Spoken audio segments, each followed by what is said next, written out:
A man stepped into the street carrying two shopping bags. There was nothing unusual about that. People carried groceries every day, but what was unusual was what was coming towards him.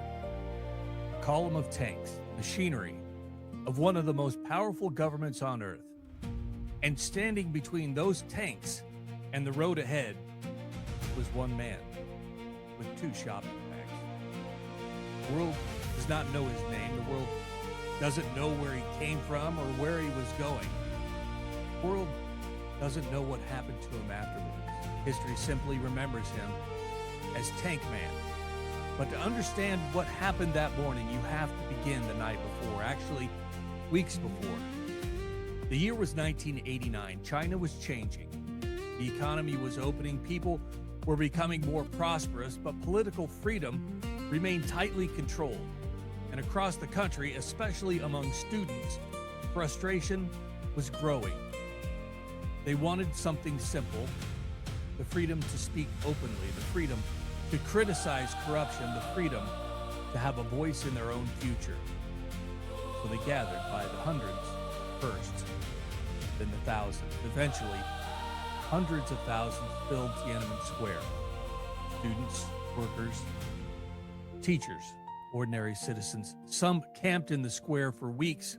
Some went on hunger strikes. They even built a statue, a towering figure they called the Goddess of Democracy, standing within sight of a portrait of Mao Zedong. The message could not have been clearer. The people wanted freedom. The party wanted control. And eventually the party made its decision. Troops moved towards Beijing. Martial law was declared. The demonstrations would end one way or another. Then came the night of June 3rd and the early hours of June 4th. Gunfire, armored vehicles, panic. The military moved into the city. To this day, nobody knows exactly how many people died. The Chinese government does not allow discussion of the event. The number remains one of history's unanswered questions, but by the morning of June 5th, the square had been cleared. The government had won, or so it seemed. Then came the man with the shopping bags. Then came Tank Man. A line of tanks rolled down the road, and suddenly he stepped into their path. The lead tank stopped. The man moved. The tank moved. The man moved again. The tank tried to go around him. The man stepped back in front again and again. Imagine the scene. One citizen, no weapon, no army, no office or title, no power, except the willingness to stand his ground. The tanks could crush him. Everybody watching knew it. The soldiers knew it. The man knew it. And still, he stood there. At one point, he climbed onto the lead tank. Some witnesses say he spoke to the crew. Nobody knows exactly what he said. There was no microphone or recording. Only questions a free man might ask. Why are you here? Why are you doing this?